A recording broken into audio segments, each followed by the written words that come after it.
Hey, so look, follow Backyard Breaks, follow Prizm Gawd. Look, everything, it's all love, man. At the end of the day, it's all love, man. We are the hobby. Look at that, he's spending all his money out here. Oh, I didn't. No, look, if you knew what this man has in his bag, you would definitely not think. Fun story for you today. Sit back, relax. This one involves several of your favorite influencers.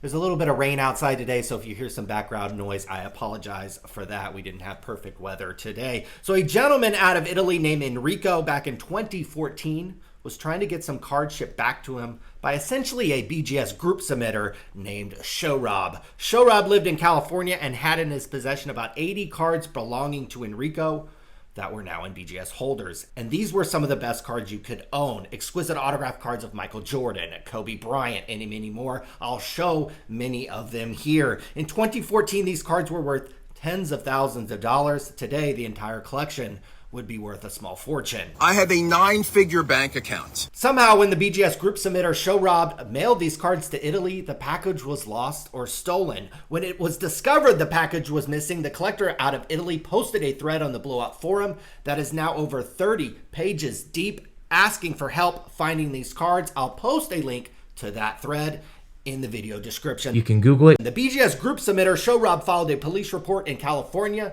that the package went missing and the hunt was on for these cards. Shockingly, 75 of the 80 cards showed up a few months later at a government deals auction.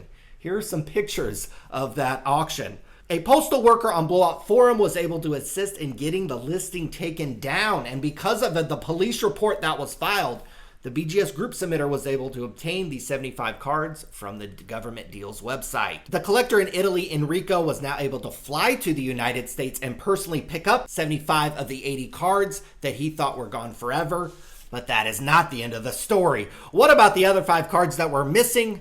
Where are those cards today? That's drama. The missing 5 cards were a 2009 Upper Deck Exquisite Michael Jordan autograph patch numbered to 15, a 2009 Exquisite Bill Russell autograph numbered to 10, a 2003 Upper Deck Signature Series Dennis Rodman autograph numbered to 100, a 2007 Exquisite Michael Jordan Dennis Rodman dual autograph, and the last card, a 2003-04 Exquisite Kobe Bryant Limited Logos autograph patch card. What happened to these 5 very expensive cards? Yep. These cards went missing for around 8 years before recently popping up in the hands of some of your favorite influencers. 3 of the 5 cards were shockingly purchased at one time by a person we will call Prizm Gawd out of Georgia. Prizm Gawd runs the Culture Collision sports card show that takes place in Atlanta, Georgia. January again, which means it's Culture Collision. January 27th through 29th, the Culture Collision card show will take place at Atlanta's Cobb Galleria Center. Prizm Gawd claims he purchased all 3 cards for $60,000 in cash at a card show, but can't remember who he bought the cards from. Like 3 things sketchy about Prizm Gawd, in my opinion. He can't remember who he did a $60,000 deal with. I've done one $60,000 deal in my life. It was in 2016. I bought probably 10% of the inventory for the San Diego Padres Los Angeles Dodgers opening day game. I could tell you, I could do a 20-minute video on that, but anyways. That's not content. The second shady thing about Prizm Gawd, he knows the cards were stolen. We'll get into that in a second. The third shady thing about Prizm Gawd, his 2 Instagram posts yesterday when I was investigating this, were featuring Jeff Wilson. Boba Fett. So what has Prizm Gawd done with the 3 cards since he recently obtained them? The first card and most valuable one, the 2009 Upper Deck Exquisite Michael Jordan autograph patch card numbered to 15. Prizm Gawd used this card to obtain a loan from a person we will call InvestaCard. Here is that person flexing that he just wrote a loan for this MJ card. Or maybe, just maybe, it's an exquisite Michael Jordan or any high-end sports cards that you do not want to sell, want to pull some capital out, stop by the Card Fight booth, get a free sports card evaluation.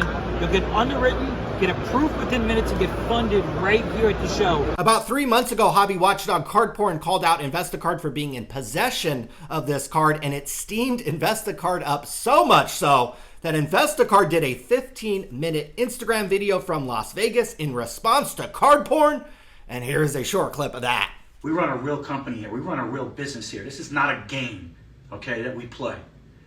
Especially in the business that we are in, finance business, providing liquidity and handling capital. Lots of capital for people that trust us. So when a company, is creating slander, right? Or as Kanakar should say, his word of the night is Kanakar? Defamation. Defamation. Defamation is the word. Right? Slander and defamation. Then it becomes, something that you have to respond to. So for all we know, the MJ could still be tied up in a loan with InvestaCard. Who really knows? The second card, the 09 Exquisite Bill Russell, autograph numbered 8 of 10. Prizm Gawd sold that to another one of your favorite influencers, Windy City Sports Cards. The crazy thing is, Windy City Sports Cards knows these cards were stolen from Enrico. He absolutely knows that. Here are text messages from Windy City Sports Cards where he is trying to negotiate a settlement to Enrico.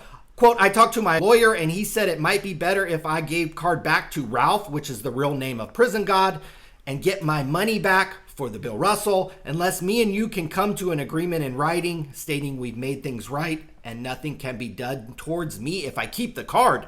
Here is another text message from Windy City Sports Cards saying that he has spoken with Prizm Gawd and, quote, Prizm Gawd is asking how much you need for the MJ, the one that was used in a loan with InvestaCard, with some kind of paperwork clearing the card from being stolen. Let me know when around to get this cleared up, unquote. And if you don't believe the text messages, here is Windy City Sports Cards putting a poll on his Instagram asking if he should give the card back. Yep. Now, it does appear that Windy City Sports Cards and Prizm Gawd have offered $7,000 to clear this up, but Enrico wants closer to $10,000 because that is what he originally purchased the cards for way back in the day. This has gotten so serious that the United States Postal Service Office of Inspector General in Miami has looked into this.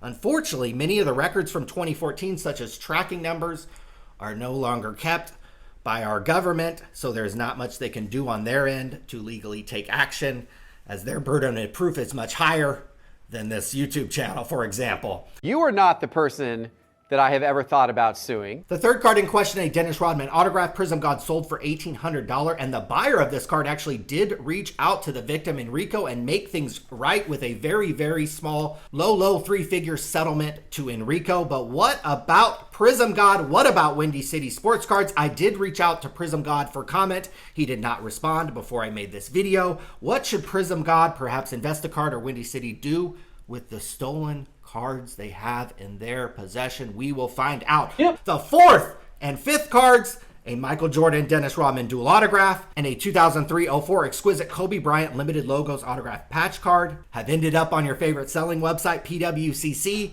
And here is the Kobe Bryant currently listed for sale for $79,000. Brent Higgins, Betsy Higgins, Jesse Craig know this card is stolen.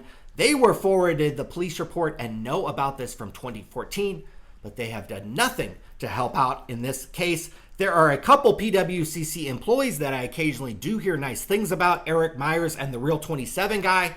We will see if they do anything about this. I know they are aware of this situation, and we will see if these two gentlemen do the right thing. I've heard some rumblings about possible lawsuits. I've been sued against PWCC, perhaps Prizm Gawd, perhaps InvestaCard, because proving these guys are in possession of stolen property would certainly be a lot easier than winning a defamation case. We will see if a lawsuit, perhaps in Florida, comes to fruition. Yep. This is why I stay out of the high-end market. People make fun of me when I show low-end cards. I think that Will Greer right now is about 4 times better of an investment than Kyler Murray. You know, the only time I would make a $60,000 deal is when I'm dealing directly with some kind of organization like the San Diego Padres or the San Francisco 49ers or the Los Angeles Lakers or some kind of deal like that. I would never do a deal with somebody called the Sports Card Investor or Prizm Gawd or Windy City Sports Cards or some of these guys who are not as reputable as maybe a professional sports team. But that is just me. What do you guys think should happen? These cards were stolen many, many years ago, back in 2014. Is the statute of limitations up? Should Prizm Gawd or Windy City Sports Cards owe any money or any kind of restitution to Enrico, the collector out of Italy? We will see. Leave your comments. Let me know what you think. And until next time, thanks for watching. Thanks for hanging in till the end, and we will see you later. Yep.